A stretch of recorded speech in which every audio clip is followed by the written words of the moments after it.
Well, welcome everybody. On behalf of N Square and PopTech, I'm delighted you could all join us today. So I'm Sarah Kuchas-Fahani, and I'm the director of the N Square DC Hub, which since the middle of March has been operating out of my bedroom here in Washington, DC. Before I hand over to our first speaker, though, I do want to give my thanks to my co-hosts, to the speakers, and of course to all of you. So of course, a huge thanks to Letha, my co-host. Really big thanks to Nick Martin, our fantastic producer, who's the founder and CEO of Tech Change. Nick, together with his colleague Brittany, are basically producing this wonderful event with the Zoom technology. Of course, I'd like to give thanks to our wonderful panelists, Jason Rezepka, who's the president and founder of Writ Large, and Cecily Thompson-Williams, who's the executive director of Beyond the Bomb. We're really, really lucky to have these two phenomenal movement builders talking with us today. Welcome to Using Culture to Change Nuclear Culture. And now I will hand over to you, Jason.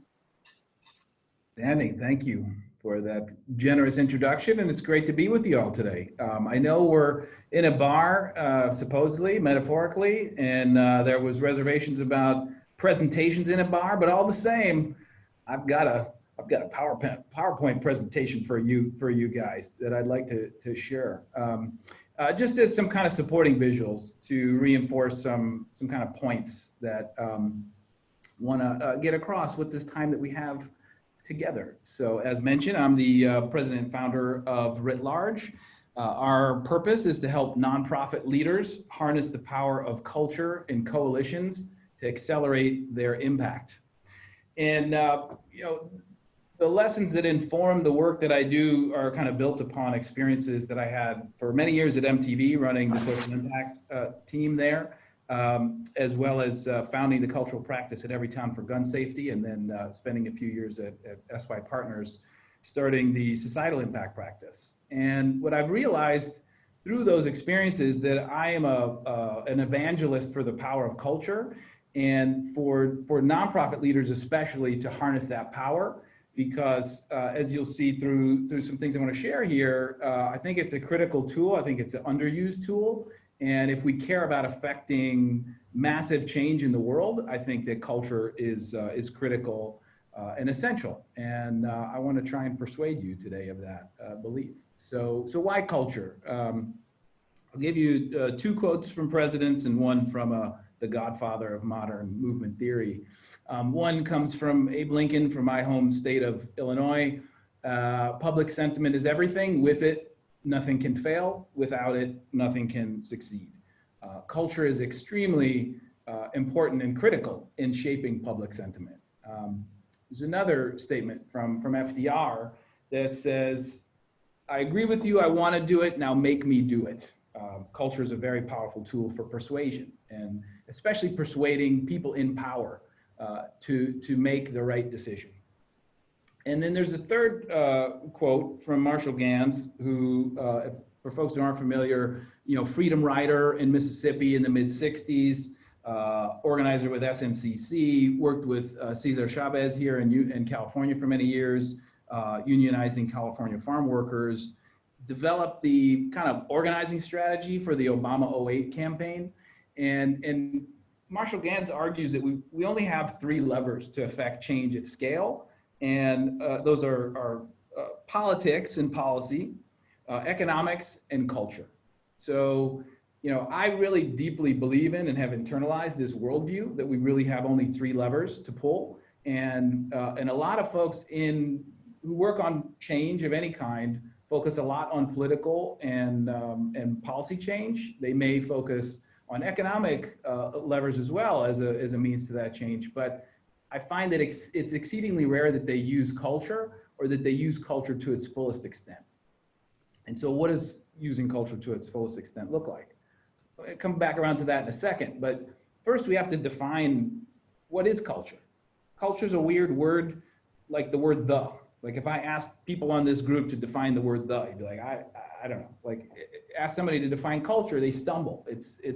It's like water that we swim in. It's like the fish that swims in water that doesn't know the water's there. We swim in culture, but sometimes it's not easy to define it. So I think it's critical to have a shared definition so that we can then consider what does cultural strategy look like? How are we going to use culture in service of whatever a goal is, including making the world safer from nuclear weapons? There are two key definitions to culture. There are actually 9 or 10, but the two key ones are around the what of culture and the how of culture. The first one is around the what of culture. Culture is how we think, what we hold dear, and how we act in the aggregate. The textbook definition is the prevailing beliefs, values, and behaviors of a particular group of people at a point in time. And every single word in this definition is really important. If you think about using culture to change culture, and you think about even just understanding what is the culture that we live in. Prevailing is an optimal word because it acknowledges that there's a push and pull, that there are oppositional beliefs and values and behaviors that are in competition at any time, but there are prevailing beliefs, values, and behaviors. A particular group of people, that could be us, this group that's on this Zoom right now. That could be the people of Berkeley, where I join you from the People's Republic of Berkeley today, or California, or America, or the world, or whatever the body is, like a group of people, and that at a point in time, it's not fixed, it's always in flux. So that's the what of culture. The how of culture is especially important if you think about using culture, and that's really this idea that culture happens whenever beliefs, values, or behaviors are transmitted between people. And I bold and red transmitted because that is the optimal word here. So again, prevailing beliefs, values, and behaviors, the what of culture. Culture happens when it's transmitted between people. And how is culture transmitted? Culture is transmitted through the stories we tell. And this picture tells a story of now, when even that phrase, Black Lives Matter, needs to be said, that's in any way a controversial statement or a statement that needs to be uttered. And when it's written on a street in Washington, D.C. near the White House, this is a story about us right now. Culture is transmitted through our great storytellers. It's transmitted through the games that we play. And it's transmitted by the people who play those games and the actions that they take and what they do with the spotlight when they're in the spotlight and the choices that they make. Culture is transmitted through our art, whether it's a recorded album from 1939 or it's a statue out in front of the UN. Like, these are two different modalities, two different ways in which our art manifests in the world. And culture is unapologetic, and culture is full-throated. And it speaks truth to power. And culture is also transmitted through our symbols, through our cultural symbols, like this one. So, what I'm starting to do here is give you a sense for what does the cultural toolbox include. At writ large, we've identified 12 dominant cultural modalities that include storytelling, cultural moments, cultural symbols, influencers, disruptions, and so on. So I'm giving you just a very quick sneak preview of, like, when we think about the cultural toolbox and the things that are at our disposal, what does that look like? Now let's pivot in and say, what does this look like for the nuclear space? What does this look like for nuclear disarmament? What does this look like for reducing nuclear dangers? What does this look like for achieving a world perhaps without nuclear weapons? I want to give you some examples. I've been doing some work on this the last several months, full disclosure, with NTI, and great to see you, Deb, here. It's been a long time, maybe 90 minutes since I saw you last. And it's been a real treat and a privilege to work with NTI and start to think about how we can unlock more potential around using culture purposefully to make the world safer from the danger of nuclear weapons. And so I've had the good fortune to learn a great deal about what is happening in the space and start to identify some possibilities. And so if we think about these cultural modalities as it relates to nukes, how is culture transmitted in this space? It's transmitted through the stories we tell, whether that's in the op-ed section of the Wall Street Journal, if that's a documentary storytelling, if that's a docudrama that can grip the nation. And, you know, when I was first talking with NTI, I was watching the show, and it made it so urgent and so visceral for me, and just gave me a new sense for what the possibilities are to engage people on this issue, even though there are pitfalls and challenges with using something like this. But you even find it in children's books. I have a 5-year-old daughter, and I read to her Dr. Seuss books all the time. And the Butter Battle book is a vehicle, a cultural vehicle to engage people on this issue. It's transmitted through our cultural influencers like Warren Buffett, who is a huge proponent and advocate and funder of work in the nuclear disarmament space, and also finds himself at the launch of the 40/40 Club, putting his diamonds up, you know, with Jay-Z, and famously stunted on Drake when Drake said on Twitter that the first million is the hardest part, and Buffett responded, actually the first billion is the hardest part. Culture is transmitted through the games that we play, like this game Hair Trigger that NTI just launched yesterday, or a game called Signal that was developed here at UC Berkeley. Culture is transmitted through our cultural symbols, like the peace sign, which I didn't know this until recently is a semaphore of the letters N and D for nuclear disarmament, and traces back to 1958. This is one of the most prominent and iconic cultural symbols in the world, and it came out of an expression to keep the world safe from nuclear danger. So, you know, that's a quick 8-minute jaunt through the world of culture and culture as it relates to nuclear disarmament. My question for you all is, how are you going to harness the power of culture moving forward? And thus concludes my prepared remarks. Okay, so with that, I'm going to pass it over to Cecily, who's going to give you another take. Right. So yes, all of that stuff is wonderful. Thanks to Jason. Also, thanks to PopTech and N Square for organizing this event. I'm just going to jump right in. You may be asking yourself, having heard this, but cultural engagement on nukes, though, really?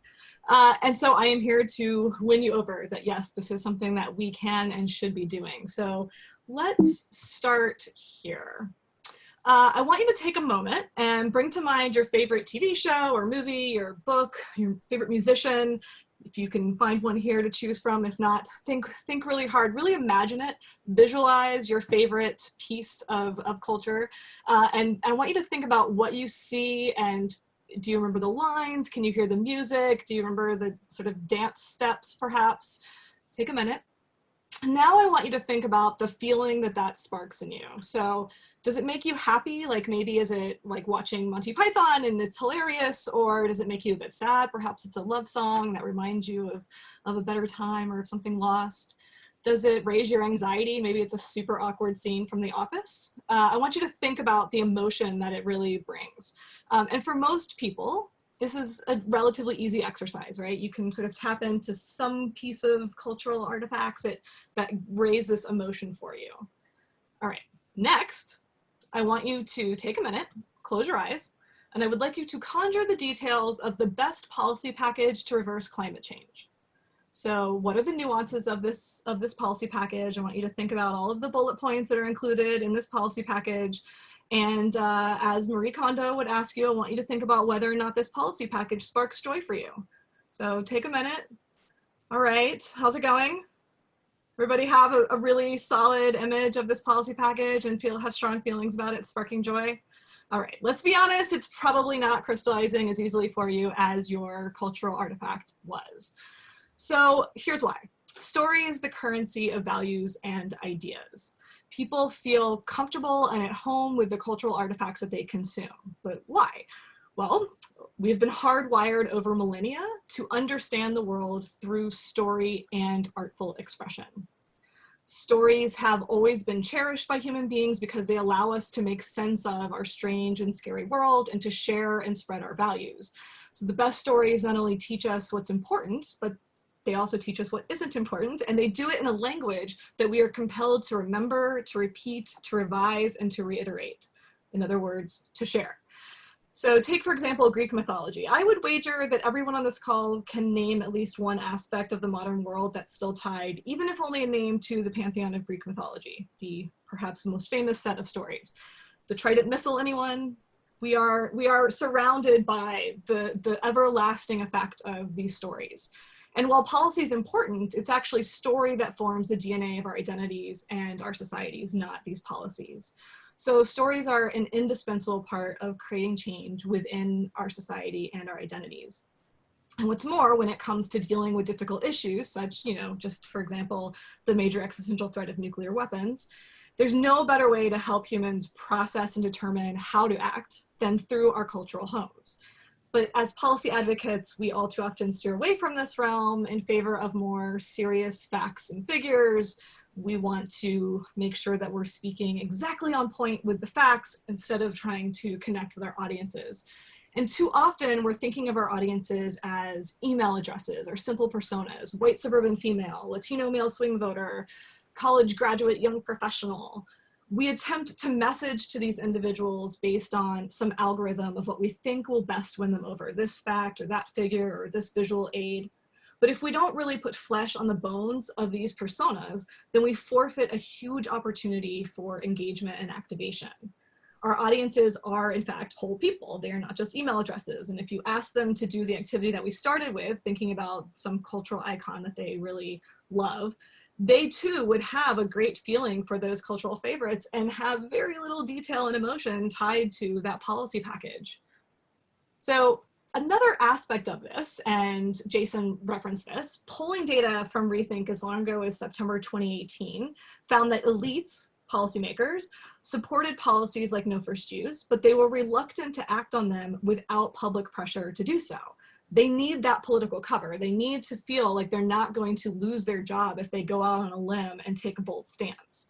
So engaging the public is critical. It's not just that it works, right? It's not just that stories actually engage people and get them excited. It's that we can't win. We can't put this pressure on these policymakers without them. We can only engage effectively by leveraging culture, which is meeting people where they are. Jason talked about some of the ways that we can leverage culture, looking for content that shares our values and is loved by our target audiences. A couple other things that I think are really critical: have a sense of humor about ourselves and our work. That's so hard when we're working on such a challenging and deeply negative issue. But having a sense of humor about ourselves and the work that we're doing makes us more accessible. We should also be working to incite hope, not despair, and really looking at who are the influencers who can help to amplify our messages within these cultural homes. So there are many ways to utilize culture in our work, as many ways as there are cultural icons. Like the producers of all this content, we are limited only by our creativity. So my challenge out to you is to really think creatively about how you can leverage these elements within the work that you're already doing. Thank you. Wonderful.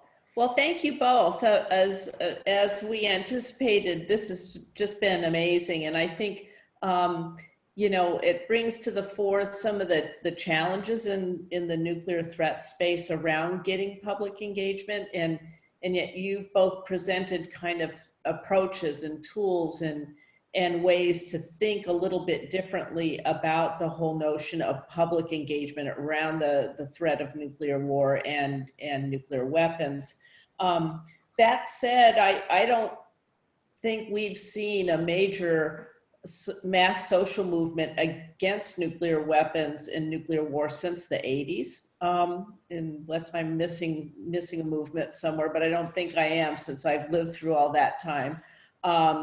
And I also think that, if you look across the board, public engagement on this issue is extremely low. And yet when we look at other thorny issues that are challenges to society, things like gun violence, racial injustice, inequities of all different types, climate change, we see those types of issues really having pretty good uptick and good movement building around them. So I'm going to ask each of you to respond to why you think it's working on these other thorny issues that could easily be like, oh, I really don't want to deal with that today. Could you go talk to somebody else about that?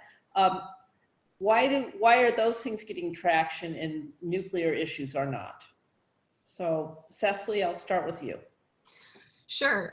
Well, so I think the first thing is that we as a movement haven't quite learned that lesson of how to really effectively leverage culture and story in our work.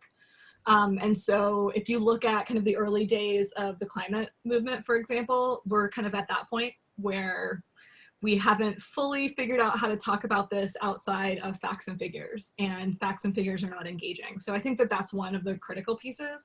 I think the other piece is that we are at a moment where people are starting to understand the connectivity of all of these issues and the fact that what we're dealing with is a systems problem, not a set of minor or separate issues rather.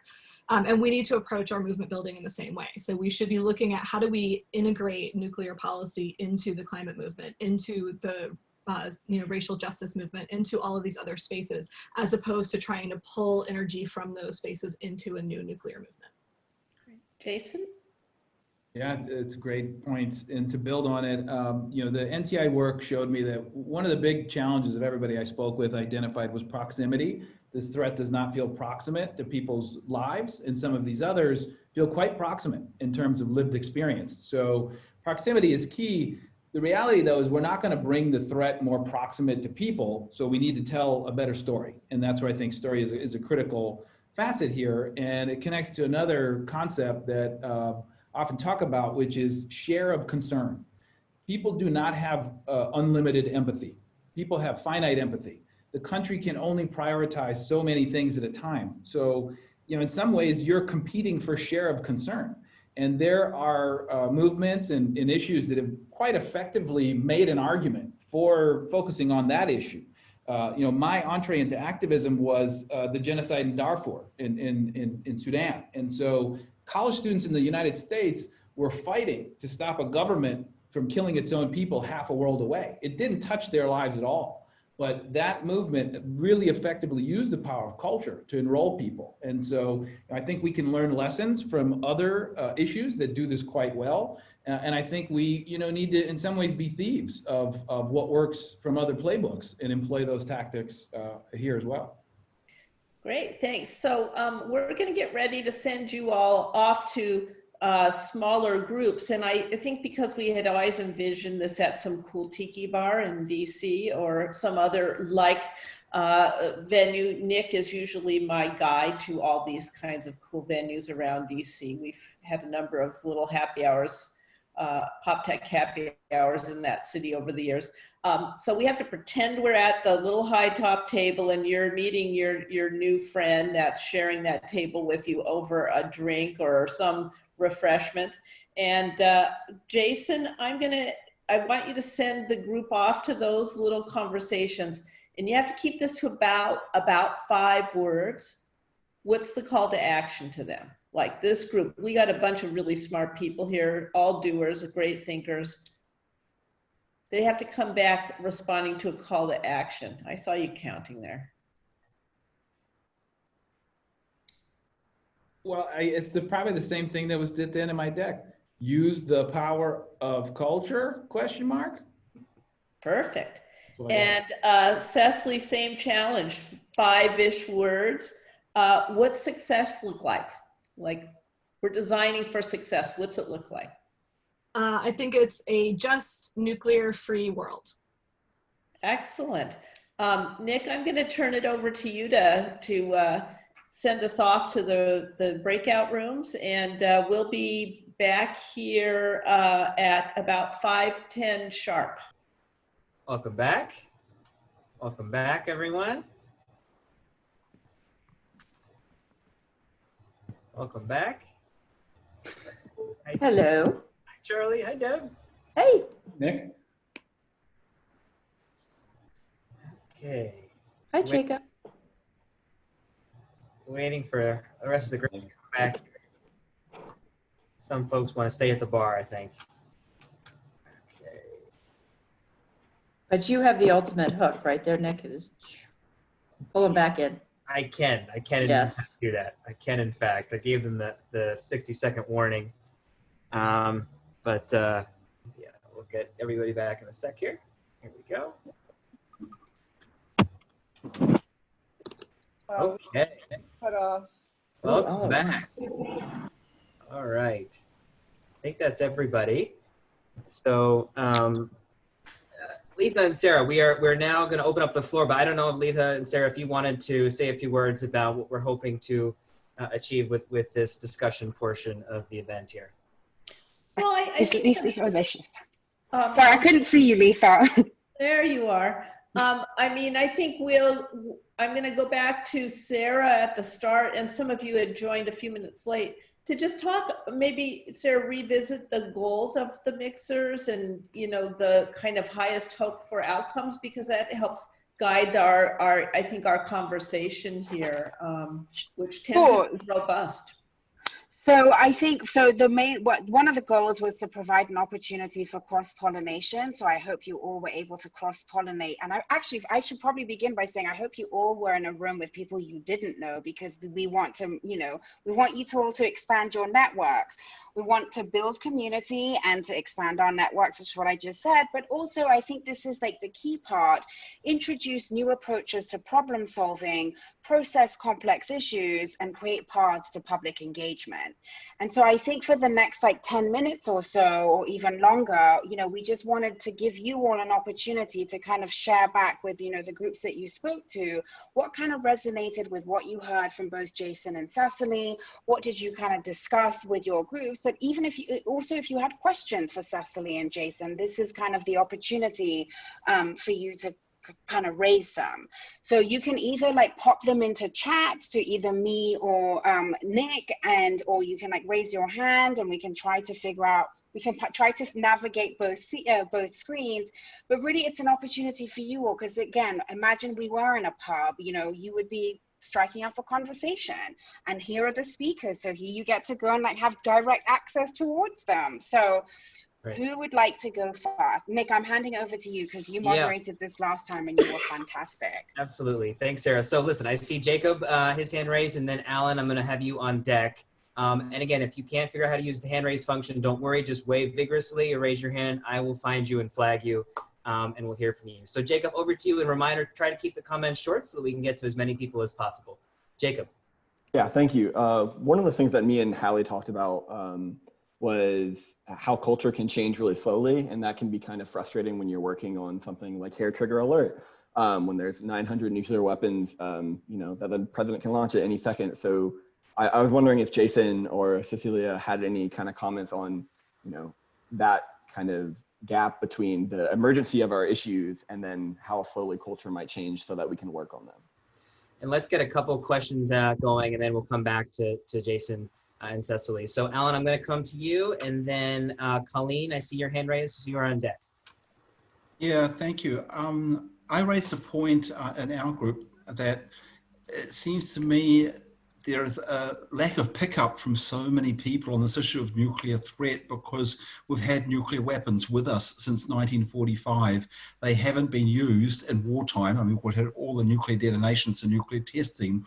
So many people sort of have this complacency that, well, they're not really going to be used. They haven't been over the last, 50 years. So why would they be now?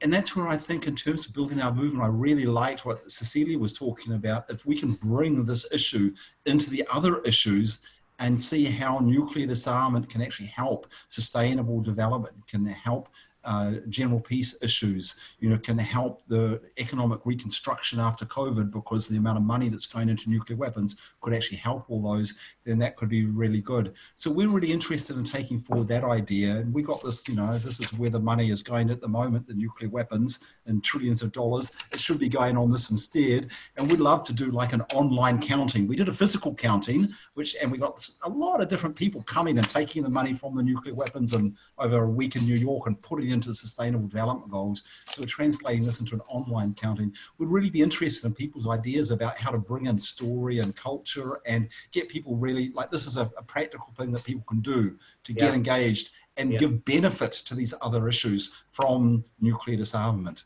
Thanks, Alan. And I love that you brought some props with you. That is really brilliant. So Colleen, I'm going to ask you to share a few words, and then I'm going to turn it back over to Jason and Cecily for a couple quick reflections before bringing it back out. So Colleen, over to you.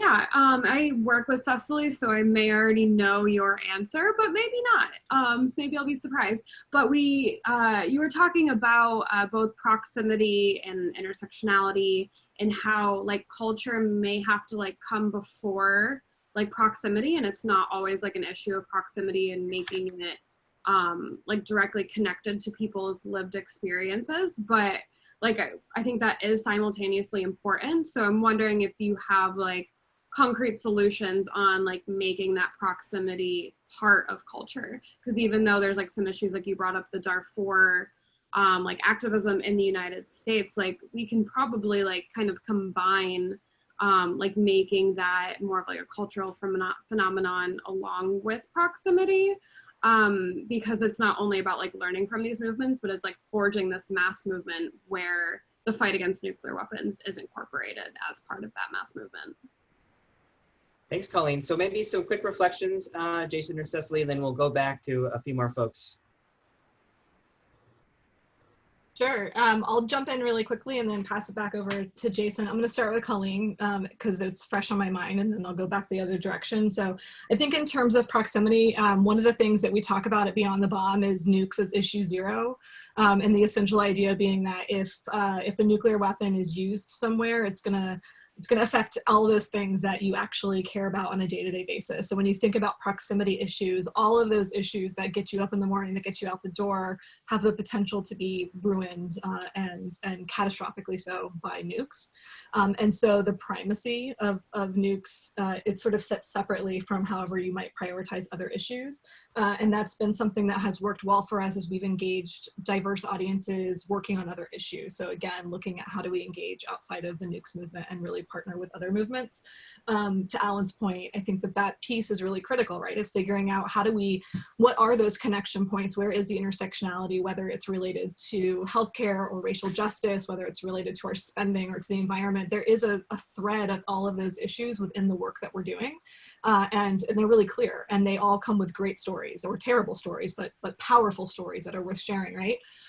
So I think the more that we're able to saying the billions and trillions of dollars to people has a sort of initial impact, but most people can't actually think about what $1 trillion is. And so translating that into what that means in the context of the things that are proximate, that they do care about, that they do want to change, and doing that through story. And then to Jacob's question on the speed of culture, I think for us, yeah, I mean, I think there are two sort of threads here, right? Like one is there are elements of culture that we have carried with us for millennia, and we will continue to carry with us. And so figuring out how do we tap into those threads, and whether that's, you know, the sort of typical stories. And I'm really steeped in mythology right now. So, you know, thinking about the ways that those stories that we told ourselves millennia ago continue to be retold and retold, and the fact that Thor is like a major superhero now, like those things continue through, right? And those all have a metaphorical basis to the work that we're doing, so we can leverage those. I think the other side of that is there are, you know, yes, culture changes slowly, but what goes viral doesn't, right? That happens like this, right? So it's figuring out how do you tap into those opportunities, and part of that is just looking for them, right? They're there. You know, we for example maintain a content calendar that has all these like ridiculous days on it, you know, like National Cat Day, National Video Game Day. These are things that, you know, 10 people might be paying attention to, but if you can create some funny meme and find a way to talk about it, it opens a door to those people who maybe weren't previously thinking about your issue. Like there are a lot of people out there celebrating National Cat Day. So I'm glad you mentioned that. I love this question from Helen. Before I turn it over to you, Jason, she is asking, you mentioned the importance, Jason, of influencers in regard to the climate issue. Do you have thoughts on how young influencers can be engaged in the nuclear issue? So feel free to weigh in on that and other thoughts you might have on this conversation so far. Mm-hmm. I feel like I'm having either ping pong balls or tennis balls fired at me in the best way possible. But so to try and catch and throw several back quickly. So Jacob, to your question on culture changes slowly, I think this is why the distinction of the what of culture and the how of culture is so important. So the what of culture, the aggregate of our beliefs, values, and behaviors, the how of culture, transmission. I would argue that there are cultural tools that are available to this movement that it's either going to choose to use or not. And if you choose to use it, it will speed up your success. And if you choose not to, you're leaving money on the table.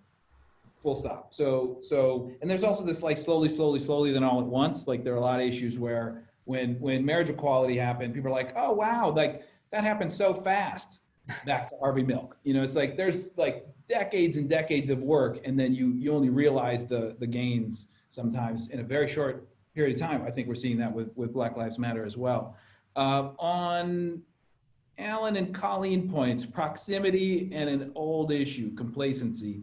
You know, there's some things about nukes that reminds me of HIV/AIDS, where like there was a long time when these issues were at the fore of the American conversation. They were the defining issue.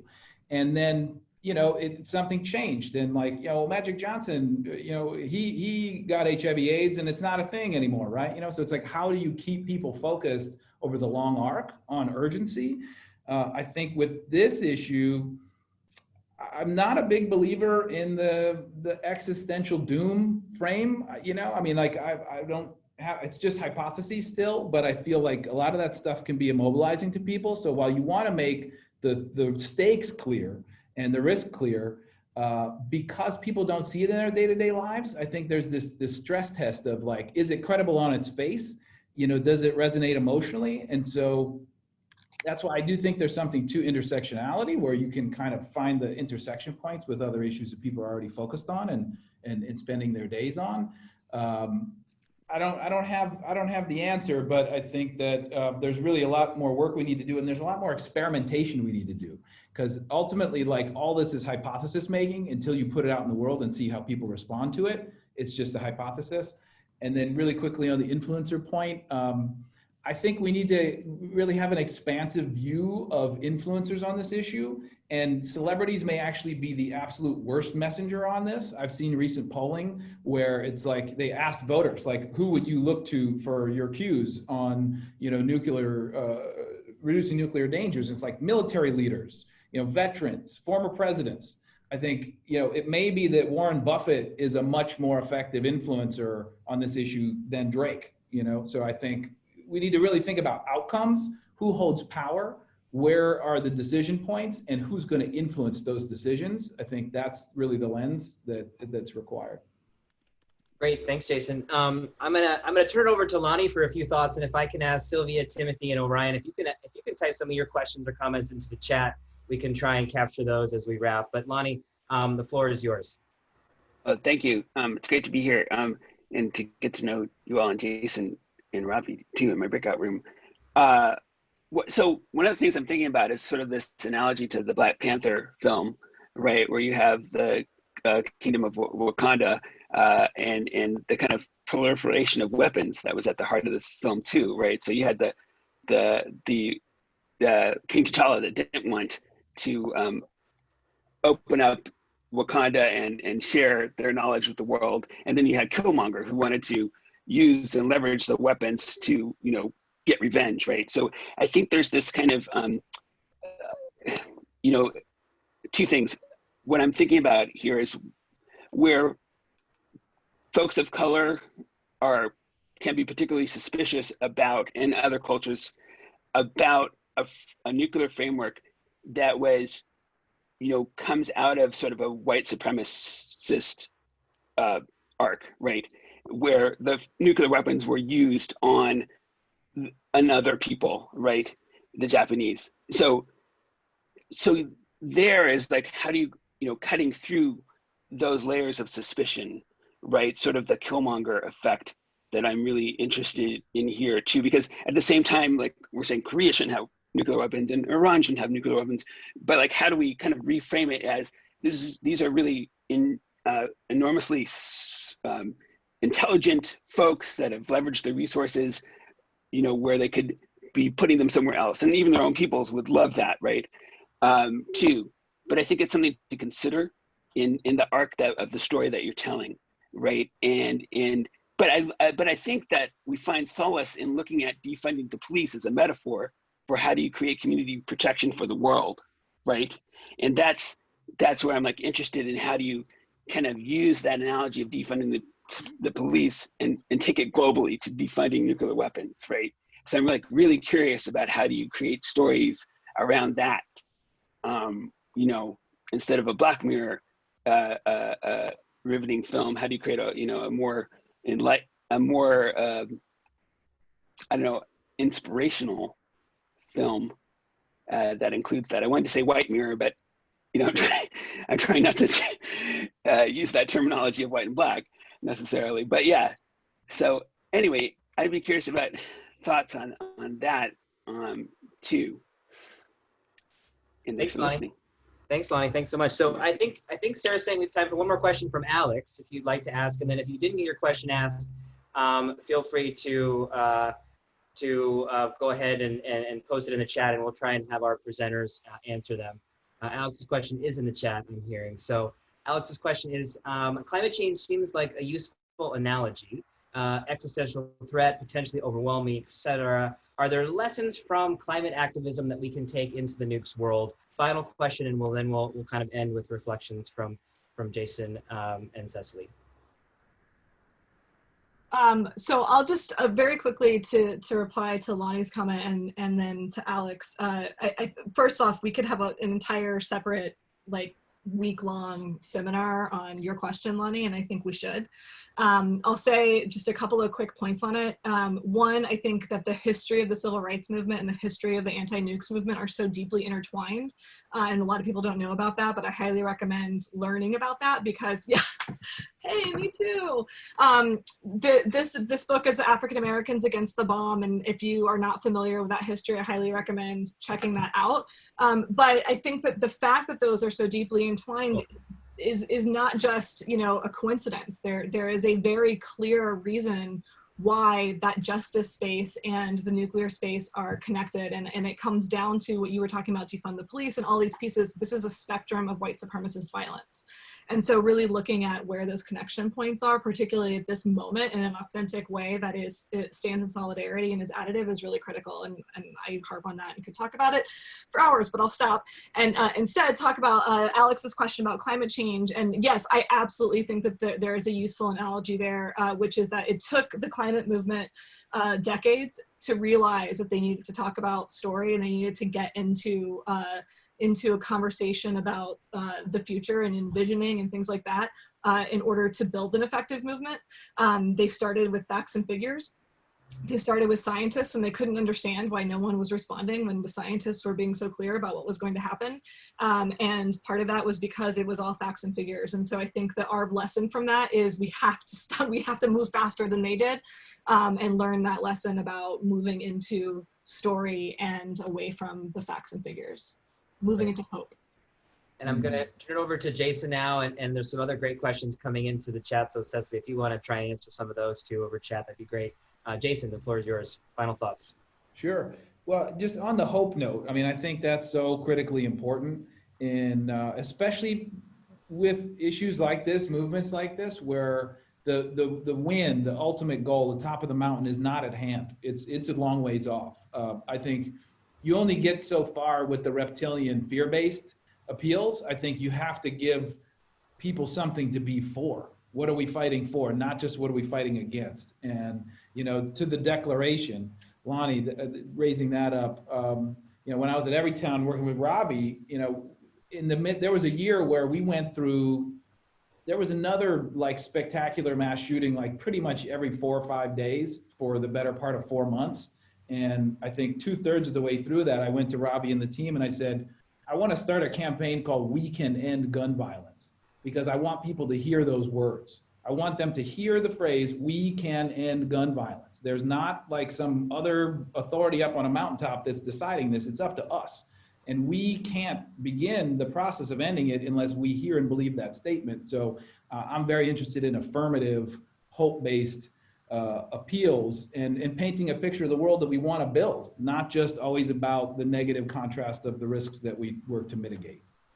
Thanks, Jason. And we are at 5:30, so I'm going to turn it back to Letha and to Sarah here for some closing thoughts, but I would continue to push folks to the chat if you want to weigh in on any final reflections or questions that we can hopefully settle over chat. But Letha, back to you. Sure. Well, I would love to just extend my gratitude to Jason and Cecily, Nick and Brittany for pulling the production off, and certainly most importantly to everybody that joined us at the end of what's what is likely a long day with too many Zoom calls. But I always find these energizing, and I walk away even tonight with like 4 pages of notes because I'm inspired and looking at new pathways. So I'd like to extend my thanks and turn over to Sarah to bid you farewell as well.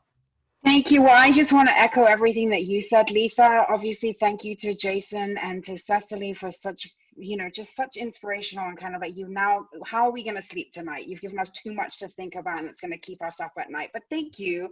And of course, thank you to Nick and to the Tech Change crew. And of course, to you, Lisa. But really, thank you to each and every one of you for joining us today.